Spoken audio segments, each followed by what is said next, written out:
Woo!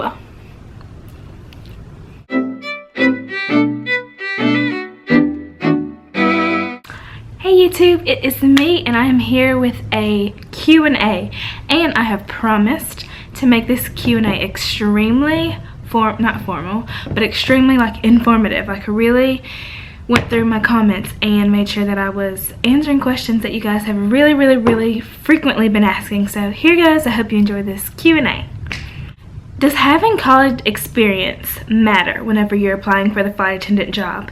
Now, I do want to mention, once again, you guys, I think I say this in a few of my videos already. This is like my opinion from my experience and what I know. Now, you guys understand, I'm a baby flight attendant. I'm only 5 months in. So there's a lot of things that I'm still learning out on the way. So I won't be able to answer every single question, but I'm going to answer these questions in my personal opinion. So, you know, some people may or may not disagree with it, but this is just me going off what I know. So having a college degree is not necessary for a flight attendant job. You can be a flight attendant with high school diploma. Some airlines, I believe, you don't even need that, but do not quote me on that because I'm not 100% sure. I'm only really familiar with my airline. I had people in my class as a whole that I knew of, that I talked to personally. They did not have college degrees, and they're flight attendants. They got the job. People that had degrees, that had several degrees, that got the job. So I don't honestly think that having a degree or not is not a make or break type of point, but just me, the type of person I am, the type of person I like, how I was raised and everything, I would still heavily encourage you guys to still get a degree, because it's still like a backup plan, and you never know. You might not get the job the first time. Something could happen 10 years from now. The airline industry could, you know, you never know what could happen. So it's just like, it's really good to have like some type of fallback plan and some type of plan B, and not just completely rely on like this job. Like I would definitely still say get a degree, but no, it's not required. Do we share hotel rooms? This is a surprising question. Now I don't know if airlines that do this, maybe in like some kind of like extreme case, the last room left, but if that were to happen, I don't know. But with the airline that I'm in, no, we do not share rooms. When you guys see me like sometimes do my room tours and there's 2 beds, it's just because there are 2 beds in that room. They're giving me a room with like 2 queen beds, or 2 not twin beds, but 2 like full-size beds. But we never share rooms. It's always just me by myself, regardless of how big, how small the room is. I'm not sharing it with any other flight attendants. Choosing a base, that is another thing that I get quite often, and it's not as complicated of an answer as I think you guys might think the process is, because you don't really get like this huge choice. Whenever I finished my training, or actually day 2 of training for me, they gave us options. These were bases that were open. This is where they needed people to go at the time. That constantly changes. It wasn't for every graduating class. Even the classes that were coming underneath me, the choices were narrowed down, bases were opened up later on. Like, it's just, there's no like, okay, this is where you have to go. Like with some airlines, I think that they do that. I can't even like give you guys specific examples, but I want to say at certain airlines where you're on reserve, they send you to the base where they need the most people, and you're not holding a line, you're not holding a schedule, you're just on call as they need you. Now with my particular airline, you have a line starting off and you have 6 on-call days. This is something that I'll explain whenever I do my video on scheduling, but as far as a base, I went to Minneapolis. That was my first base for when I started out. That was an option. Now you can put in a transfer to go to another base, and the reason why I did that was because it's closer to home for me. I was having a double commute and that was killing me, so I had to cut out the commute and get to Atlanta. And plus I wanted to be here because there's so much flying, there's so many like more options for me. So even though I am so junior here and I don't get what I want on my schedule pretty much ever, I love being here because the flying is still really great, and this is like an awesome base. It's our biggest base and I love it personally. Do you travel with the same crew on trips? No, I have never, not even once since I've started flying. Every day that I've been flying, every trip that I've ever flown with the same person. Now this like shock some people, and I don't know why, because like I think that's awesome. I love the fact that it's like constantly changing and you get to meet all these different people, all these different backgrounds, but some people are like kind of have to have like some kind of consistency. So there are options to buddy bid, like where you can bid with a flight attendant and you guys fly your trips together. Now I don't do that just because I haven't met like one person that I'm like, oh my goodness, we need to fly all of our trips together yet, but I mean it potentially could happen. But no, I mean you're constantly changing crews every trip. Sometimes even mid-trip people come in, or they do jetway trades and they're going home, so they get to stay there that leg and then someone else is added onto the trip. The flight attendant job, this lifestyle, it's so inconsistent, it's so all over the place, it's always changing. So we change crews all the time. You never know what you're gonna get until you walk in that briefing room. Where do you live? I still get this. I live in a crash pad. That's actually where I am now, is in my new crash pad. This is like a temporary living situation for a flight attendant because we're on the go so much. Realistically, we don't necessarily need an apartment. Like technically I live in Louisiana. I still say that. That's where all my stuff is. That's where my family is. That's where my dogs are. That's where home for me is. But really and truly, when you're flying, home is your hotel for the night. Home is the airport. Home is the plane. Like your home, I guess it's where you spend the most time. Or I don't know. I don't really know how to explain this question, but with a crash pad situation, I'm here maybe 7-8 times out of the month, like sleeping here in this particular place. But I'm on the go, like I'm on a trip. So each layover, each night of my trip, I'm at a hotel in another city.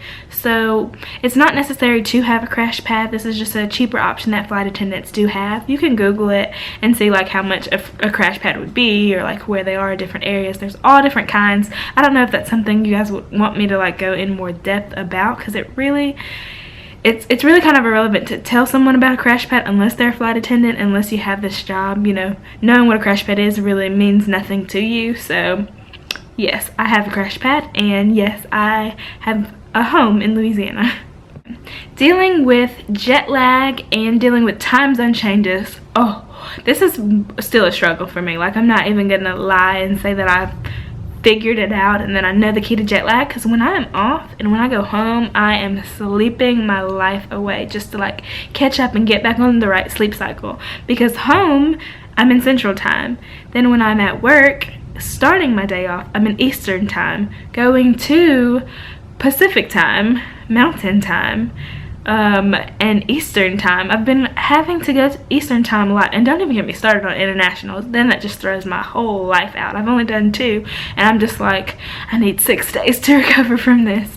But what I try to do, this just works. Well, it's starting to work for me. I think I stay on one time zone regardless of where I'm going. Obviously my phone is set to that time zone, but I still keep my mentality of like being on Central.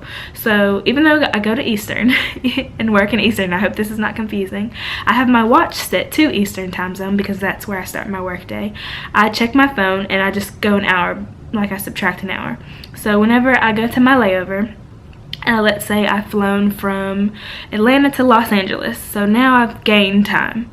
I still have been up all those hours, so it's not like I've really like gain time. I'm still up, like my body's still tired, my body is still running on however many hours I've been up. So what I do is I just check my phone and I make sure that I set my alarm to crew pickup time to make sure that I make it, and I give myself 8 hours either way. So let's say I have a 16-hour layover, I'm like, okay, that gives me 4 hours to like maybe go out and eat and like get something done, or go see the city, or do something fun, get back to the hotel, kind of unwind, maybe do an hour of editing and you know, whatever, check Instagram, Twitter, whatever, and then shower, wind down, get undressed, get, you know, into bed and everything. I just like make sure that I set myself a specific time frame, and like in general, I don't like, I'm not like at 5:15 I have to be in bed. Like it's never like that, because I find when I do that, when I just tell myself I've got 6 hours to go do stuff in the city today, you know, instead of looking at the time zones, I'm just focused on that like an allotted amount of time. I feel like that did not make sense at all. I hope it made sense. I try to stay on Central Time even though I'm on Eastern Time. I always give myself 8 hours of rest when I go to bed, and I drink a ton of water, you guys. Honestly, I think this is the key to life. This is the key to being a flight attendant. And to people that are like, you're getting so skinny, this is why. I really think it is. It's drinking water. You're supposed to drink, I think, 64 ounces a day, and I try to drink a gallon a day. I haven't really been sticking with that recently, but I drink so much water, and staying hydrated not only fills you up, and because you might not be as hungry as you think you are, it also is so good for your body and replenishing like so many things that you need that you don't realize. And when you're flying, you're getting jet lagged, you're so dehydrated because of the pressure in the air, and constantly, I mean, we're constantly flying, so it's very important to stay hydrated. So that's a huge one. So I think that's like my key to not having jet lag, is really like water. Plus I do take vitamins. One thing, this is the end of my Q&A, but I just felt the need to like address this at the end. Like, please don't get the wrong idea of my perspective as a flight attendant.